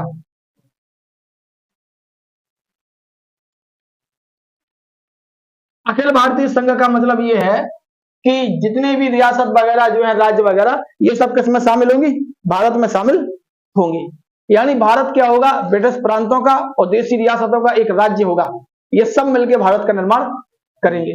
और अंत में ये कहता है उद्देश्य प्रस्ताव कि भारत में जो शक्ति का मूल होगा, भारत में जो शक्ति का केंद्र होगा, यानी शक्ति किसको मिलेगी? तो शक्ति जनता को सौंपी गई है। भाई जनता को सौंपी गई कि पीएम को या फिर दूसरा है, फिर सीएम को या फिर दूसरा है, तो जनता ही चुनती है। तो वही तो शक्ति का जो मूल केंद्र है वो कौन है? जनता। यानी जनता क्या करेगी? राज्य का मुखिया चुनेगी। ठीक है, तो ये कहा गया उद्देश्य प्रस्ताव में। ये 3 प्रोविजन तो और भी थे, लेकिन ये मेन है। ठीक है, इतना। कई बार क्वेश्चन आता है कि भारतीय संविधान ने सर्वोच्च शक्ति किसको दी है? जनता को। भाई जनता क्या करेगी? चुनेगी अपने प्रतिनिधियों को। और अगर अपन वैसे देखें कि संविधान मतलब संविधान ने फिर निर्वाचन करने का अधिकार किसको दिया है? तो सुप्रीम कोर्ट को दिया है।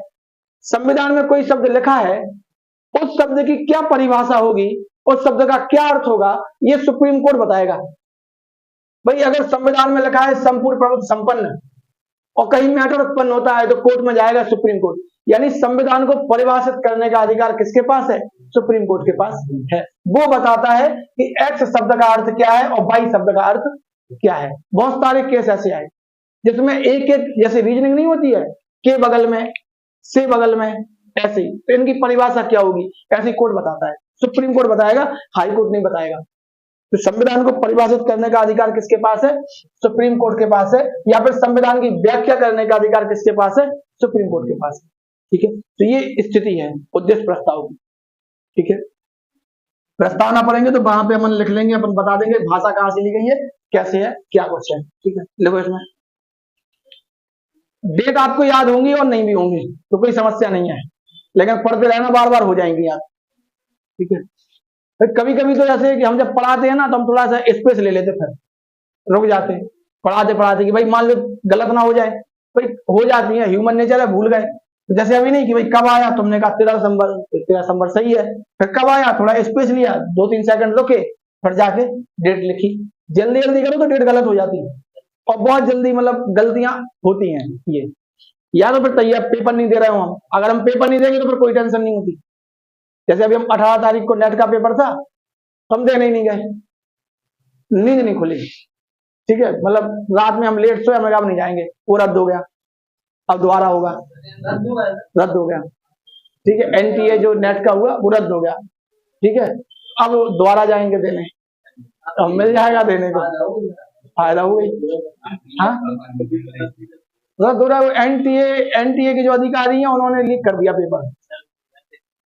अब आपको काम सौंपा गया, ठीक है, अब आपने लीक कर दिया पेपर।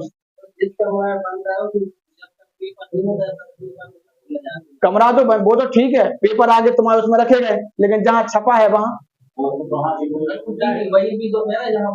तो वही तो जो कमरे में पेपर रखे हैं, लेकिन छाप तो आप रहे, आपको बंद कर देंगे कमरे में, तो आपके मौलिक अधिकारों का हनन नहीं होगा। फिर आप हमें सिंपल सी बात सोचो, नहीं एक सिंपल सी बात सोचो कि अगर ऐसा तरीका होता तो फिर तो सब लोगों को बंद करो भाई। जैसे बैंक के लोग हैं तो इनको बंद कर दो, घोटाला नहीं होगा, है ना। बच्चे हैं तो उनको घर नहीं जाने दो, कल पेपर है तो नकल लेके नहीं आएंगे, तो ये गलत नहीं होगा ये।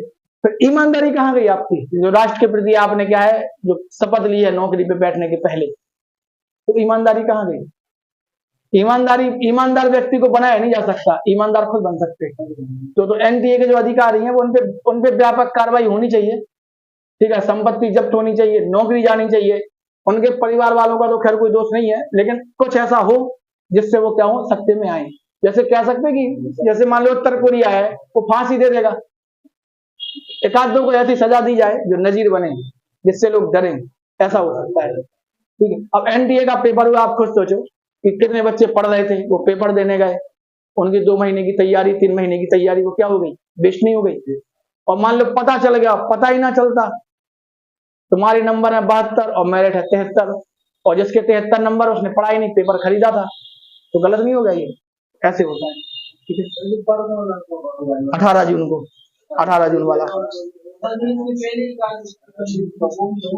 कौन सा, वो नीट का था, ये नेट का है, यूजीसी नेट।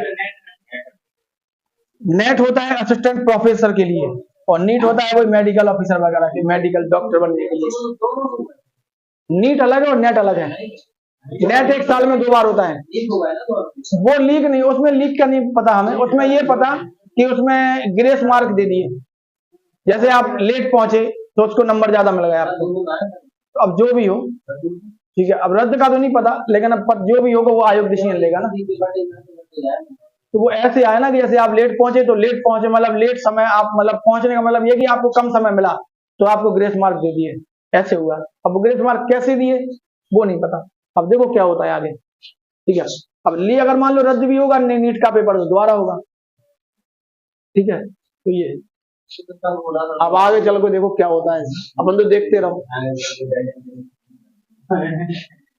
वैकेंसी को देखो, सिंपल सी बात यह है कि अगर आप में योग्यता है तो आपको नौकरी की आवश्यकता है ही नहीं आज के समय में, वर्तमान में। टाइपिंग ही नहीं आती, सिंपल सी बात। टाइपिंग जिसको आती है वो 40-40 हजार रुपए हमारा घर बैठ के, सोच लो बाप। और सुबह शाम घूम रहा बढ़िया थार में या स्कॉर्पियो में घूम रहा सुबह शाम, भाई वो 30-40 हजार रुपए कमा रहा केवल 2-3 घंटे काम करके। तो इतने संस्थान चल रहे ऑनलाइन, ये सब क्या कर रहे हैं, टाइप थोड़ी ना खुद करते हैं, कराते हैं, ठीक है। जैसे मान लो वीडियो एडिटिंग है, अपन को आ ही नहीं रही तो कोई कैसे तुम्हें काम देगा, उसमें लाखों रुपए कमाते उस काम में एक जगह बैठ के, और लाखों रुपए, तो नौकरी से बेहतर है। और उसमें स्किल भी बढ़ रही, तो फिर आगे से वहां पहुंचोगे, वहां पर वहां पहुंचोगे, ऐसे होता है, ठीक है। इसमें लिखना, चलो वापस आ जाओ बेरोजगारी पे, ठीक है। लिखना संविधान, भारतीय संविधान के निर्माण हेतु, भारतीय संविधान के निर्माण हेतु कैबिनेट मिशन, भारतीय संविधान के निर्माण हेतु कैबिनेट मिशन के तहत, कैबिनेट मिशन के तहत गठित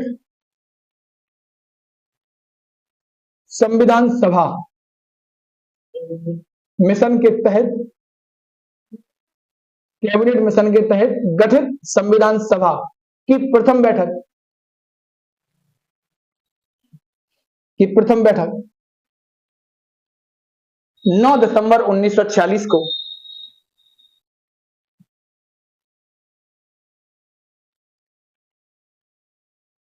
9 दिसंबर 1946 को नई दिल्ली के, नई दिल्ली के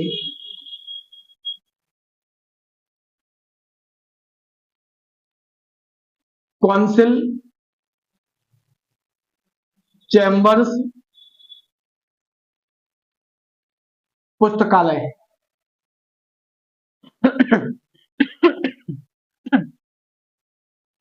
पुस्तकालय में हुई, में हुई, पुस्तकालय में हुई। इसमें संविधान सभा के वरिष्ठ सदस्य, वरिष्ठतम लिखना, यानी सबसे ज्यादा वरिष्ठ, इसमें संविधान सभा के वरिष्ठतम सदस्य, सदस्य डॉक्टर सच्चिदानंद सिन्हा, डॉक्टर सच्चिदानंद सिन्हा को, डॉक्टर सच्चिदानंद सिन्हा को अस्थायी अध्यक्ष चुना गया, अस्थायी अध्यक्ष चुना गया, तथा 11 दिसंबर 1946 को, 2 दिन बाद, तथा 11 दिसंबर 1946 को डॉक्टर राजेंद्र प्रसाद को, डॉक्टर राजेंद्र प्रसाद को, हाँ 11 दिसंबर 1946 को, 2 दिन बाद 11 दिसंबर 1946 को डॉक्टर राजेंद्र प्रसाद को संविधान सभा का स्थायी अध्यक्ष चुना गया।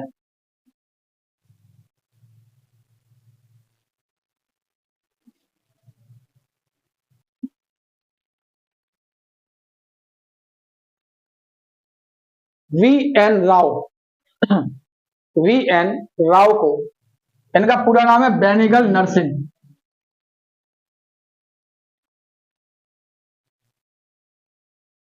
बेनेगल नरसिंह नाम है इनका पूरा, BN राव को संवैधानिक सलाहकार चुना गया। नरसिंह है, हाँ नरसिंह है, ऐसे भी लिखा जाएगा, नरसिंह भी लिखा जाएगा, ठीक है। BN राव ही आता है पेपर में, तो BN राव ही ध्यान रखना, गलत नहीं होना चाहिए, गलत हो जाएगा नहीं तो, जितना ज्यादा पढ़ो उतना ज्यादा गलत हो जाता है। कम में तो टेंशन नहीं रहती, याद है नहीं है लगा दो, यही था। वो ज्यादा पढ़ लिया फिर दिक्कत हो जाती थी, ठीक है। बेनेगल नरसिंह संवैधानिक सलाहकार चुना गया, ठीक है भाई। इंपॉर्टेंट खाना खाना नहीं है, इंपॉर्टेंट पचाना है। तो ऐसी पढ़ना इंपॉर्टेंट नहीं है, पढ़ने को पचाना इंपॉर्टेंट है। अब हो जाकर नहीं सुना है डायलॉग कि जितना चाहे पढ़ो, अगर आप उसको पचा नहीं रहे हो तो पढ़ना क्या है, बेकार है आपका।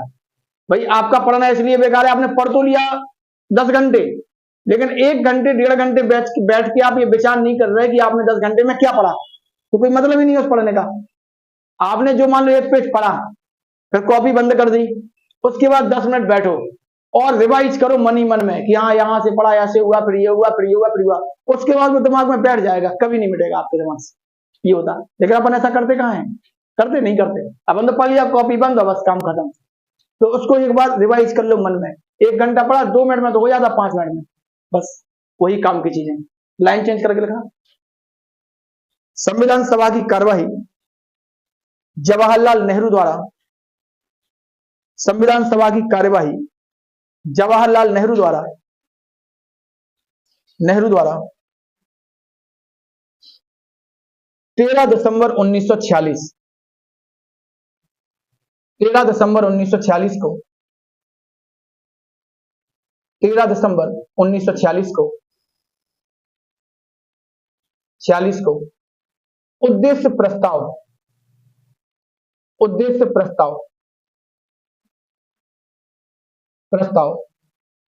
प्रस्तुत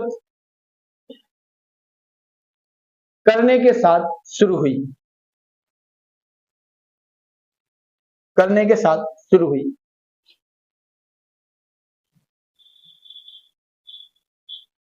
22 जनवरी 1947 को,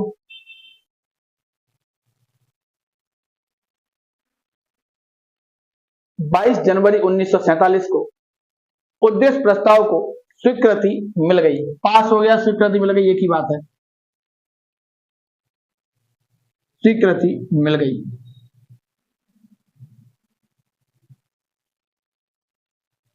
इसमें अपन को ये नहीं लिखना है क्या क्या है, ये अपन संविधान की प्रस्तावना पढ़ेंगे वहां पर, ठीक है। लाइन चेंज करना, लिखना संविधान, उद्देश्य लिखना, ऐसे लिखना उद्देश्य प्रस्ताव की स्वीकृति के बाद, उद्देश्य प्रस्ताव की स्वीकृति के बाद संविधान सभा, उद्देश्य प्रस्ताव की स्वीकृति के बाद संविधान सभा ने संविधान के निर्माण हेतु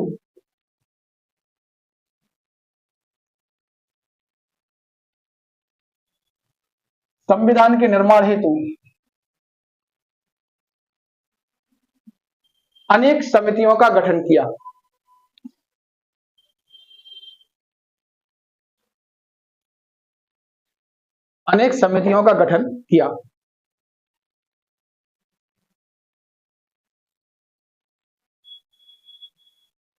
ये समितियां 2 प्रकार की थी।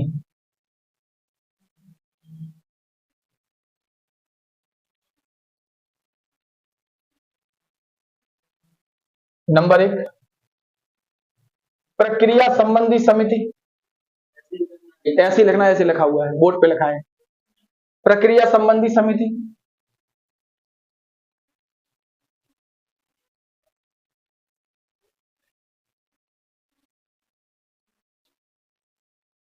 और नंबर 2 विषय संबंधी समिति।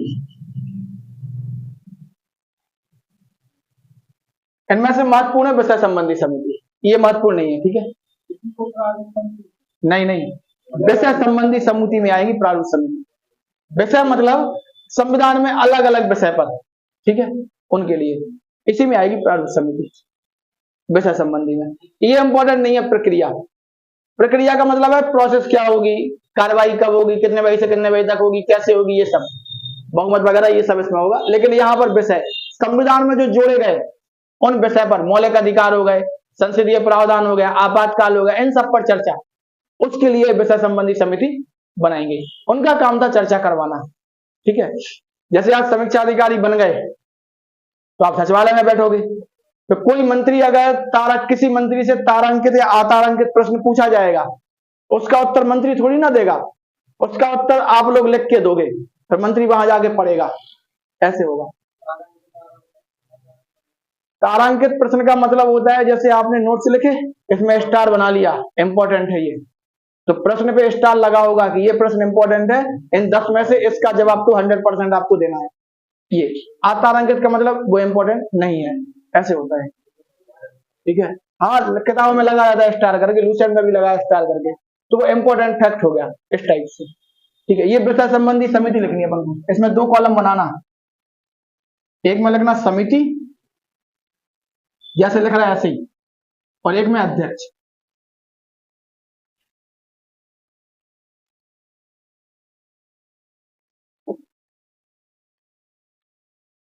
हम लोग का एक बैच चलता था, वो चलता है पता, हर साल में एक ही बार उसको शुरू करते, जैसे पैसे कमाने को लगता है कि यार पैसे नहीं आ रहे हैं, तो आ जाए 50-60 हजार रुपए आ जाए हर टीचर के पास, तो एक बैच शुरू कर दे 2-3 महीने का, जीएस का हो चाहे मैथ का हो, ऐसे उसमें बहुत जल्दी हो जाएगा। उसमें कराते सरल सरल चीजें बताएंगे जो आपको पता होगा, वो बताएंगे, तो आपको लगता है हमें सब आता है, तो बस बच्चे खुश रहते। अगर मैथ का टीचर आपको कठिन सवाल दे दे और मान लो कि ये नहीं आ रहा, तो 4-5-10 बच्चे बैठे रहेंगे जो ठीक ठाक होंगे, जो मेहनत करेंगे, अब आगे ऐसे करेंगे, ऐसे ही करते कोई बच्चे, फिर वो कहेंगे क्या पढ़ा रहे मास्टर, अभी तो आता ही नहीं है, और वो कहेंगे आईएएस लेवल का सवाल है। तो मैथ में नहीं होता कोई आईएएस लेवल का, चाहे पीसीएस लेवल का, चाहे ग्रुप डी लेवल का, बराबर ही होते है ना। तो ये अभी पीसीएस में आया था ना, आरओ में आया था एक क्वेश्चन कि एक धनराशि इतने वर्ष में इतनी हो जाती है, तो कितने वर्ष में कितनी हो जाएगी, हमें नहीं आता था, हमने पढ़ी नहीं है मैथ।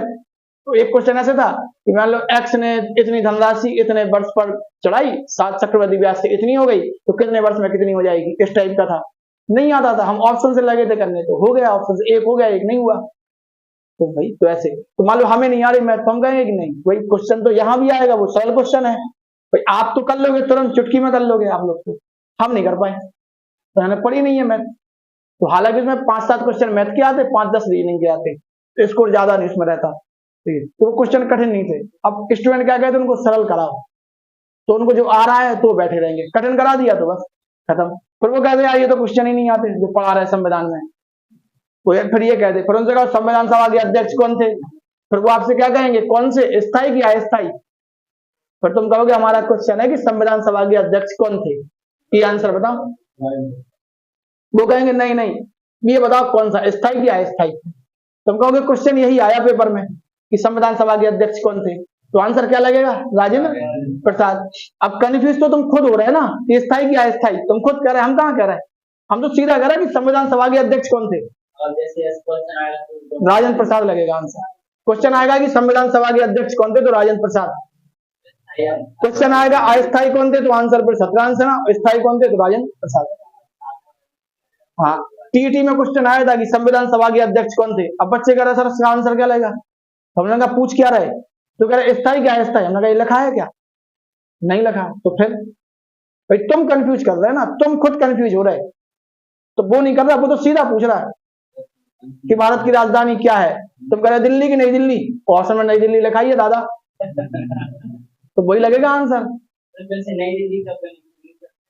संशोधन हुआ था, संशोधन आजादी के बाद की बात कर रहे हैं कि पहले की बात कर रहे हैं, पहले की बात तो बड़ा अलग है, पहली तो 1911 में बनी थी, 1905 में क्या हो गया था, विभाजन हुआ, विभाजन रद्द किया, 1912 से क्या हो गई, राजधानी आजादी के पहले बन गई थी, पहले कलकत्ता थी, विभाजन हुआ, क्या नाम, बंगाल विभाजन हुआ, उसको रद्द किया और राजधानी कलकत्ता से दिल्ली स्थानांतरित की गई, ऐसे हुआ। इसमें लिखना 1 2 3 4 करके लिखना, नंबर 1 लिखो, नंबर 1 है संघ संविधान समिति, संघ संविधान समिति। अध्यक्ष कौन थे? जवाहरलाल नेहरू। जवाहरलाल नेहरू।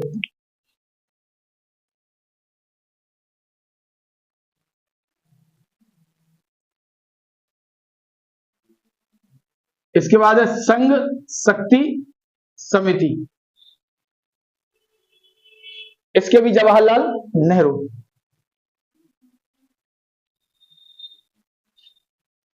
इसके बाद कौन सी है? राज्य समिति, उसके भी जवाहरलाल नेहरू।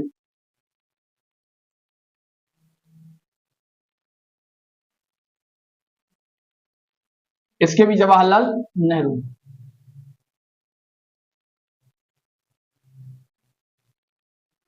प्रारूप समिति, इसको कहते हैं पांडुलेखन समिति।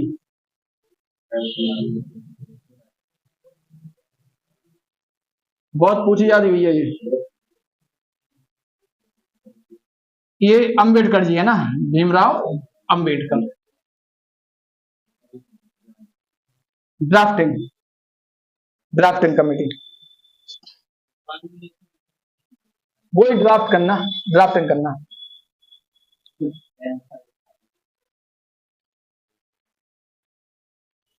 इसके बाद है संचालन समिति।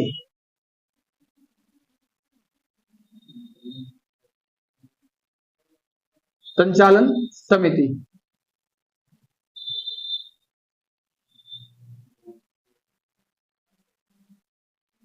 डॉक्टर राजेंद्र प्रसाद। क्या यही थे? डॉक्टर राजेंद्र प्रसाद। इसके बाद है नियम समिति, उसके भी डॉक्टर राजेंद्र प्रसाद। क्रम ऊपर नीचे हो सकता है, बाजार में कोई क्रम हो, यहाँ कोई क्रम हो, ठीक है। खोल ले पहले, हम खोल ले पेज, सही रहता है क्रम से भी। खैर क्रम कोई इंपॉर्टेंट नहीं है, ठीक है। नियम समिति तो कोई दिक्कत नहीं है। नियम समिति, नियम समिति में राजेंद्र प्रसाद। नियम समिति भी किसकी? हाँ,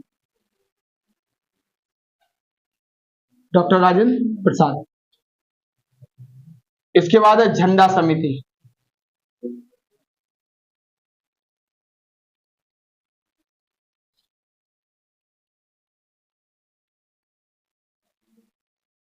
यहां भी राजेंद्र प्रसाद थे।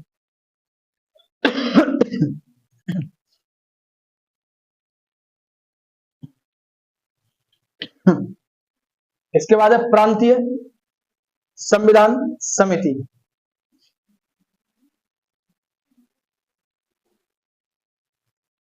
यहां पे झंडा समिति है ना, कई जगह लिखा है जीवी कृपलानी, ठीक है, लेकिन जो अच्छी ऑथेंटिक किताबें हैं वहां पे लिखा है राजेंद्र प्रसाद। राजेंद्र प्रसाद होगा। अगर ऑप्शन में जीवी कृपलानी और राजेंद्र प्रसाद नहीं है तो फिर वहां जीवी कृपलानी लगा देना, ठीक है। अगर राजेंद्र प्रसाद जीवी कृपलानी दोनों है तो फिर आंसर लगेगा राजेंद्र प्रसाद। अब फिर आयोग क्या दे रहा है वो आयोग का माना जाएगा। वनडे एग्जाम में क्वेश्चन आता है तो वहां पे जीवी कृपलानी रहता है, वही आंसर लग जाता है, क्योंकि वहां पे राजेंद्र प्रसाद ऑप्शन में नहीं रहता, इसलिए लग जाता है।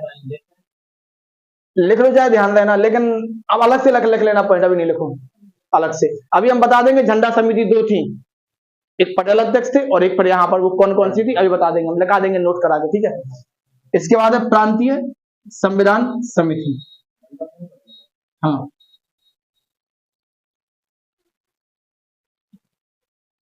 पटेल साहब या वल्लभ भाई पटेल।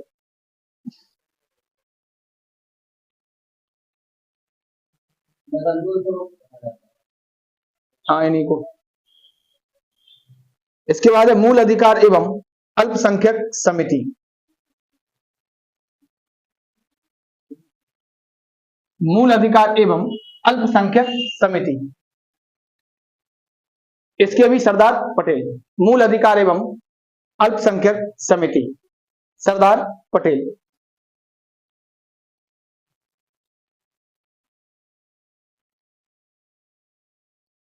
इसके बाद है सर्वोच्च न्यायालय समिति।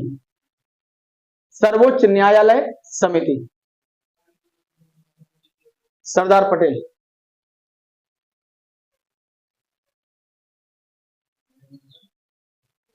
सर्वोच्च न्यायालय समिति। इसके थे एस बारदाचार्य, ये लिखा है एस बारदाचार्य, सुप्रीम कोर्ट समिति इसके थे। हाँ ये नहीं होगा मिशन में, कह नहीं सकते नई वाली में है कि नहीं। एस बारदाचार्य नाम है उनका पूरा। एस का मतलब क्या है हमने कभी गूगल नहीं किया। वो तो एस थी सुप्रीम कोर्ट, सर्वोच्च न्यायालय समिति से। अगला है मूल अधिकार एवं अल्पसंख्यक उप समिति। एक तो समिति थी मूल अधिकार एवं अल्पसंख्यक, उसके पटेल थे, ये उप समिति है। मूल अधिकार एवं अल्पसंख्यक उप समिति, मूल अधिकार एवं अल्पसंख्यक उप समिति। इसके थे जीवी कृपलानी, जीवी कृपलानी, इसके जीवी कृपलानी थे।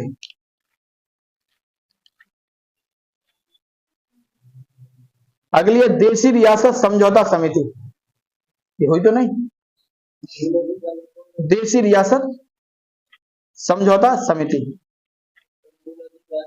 मूल अधिकार एवं अल्पसंख्यक उप समिति, जीवी कृपलानी। हाँ लिखना है, अगली समिति है देशी रियासत समझौता समिति, देशी रियासत समझौता समिति।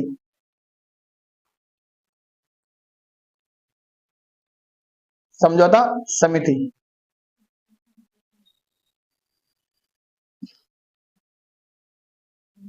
राजेंद्र प्रसाद, डॉक्टर राजेंद्र प्रसाद।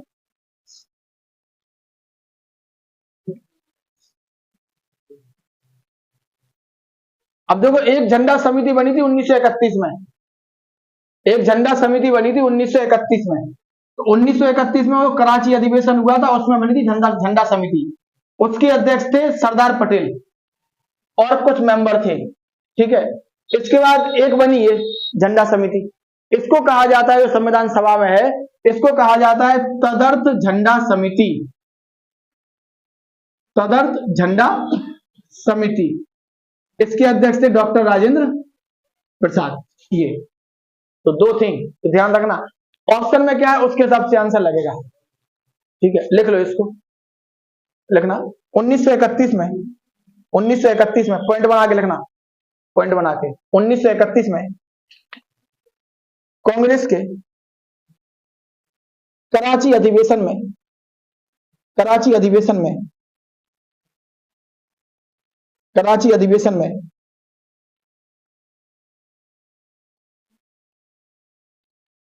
झंडा समिति की स्थापना की गई, झंडा समिति की स्थापना की गई, झंडा समिति की स्थापना की गई, जिसके अध्यक्ष सरदार पटेल थे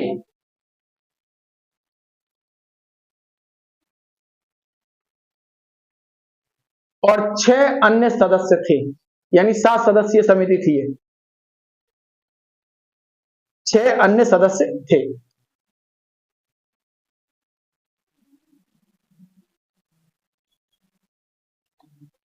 जबकि संविधान सभा में, संविधान सभा में 23 जून 1947 को,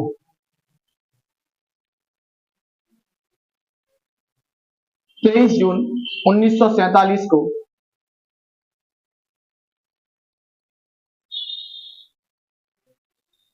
तदर्थ झंडा समिति की स्थापना की गई।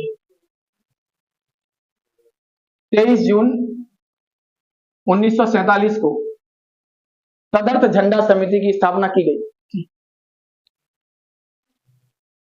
इसके अध्यक्ष डॉक्टर राजेंद्र प्रसाद थे, राजेंद्र प्रसाद थे। तो ये संविधान सभा ने बनाई थी, ठीक है, समिति।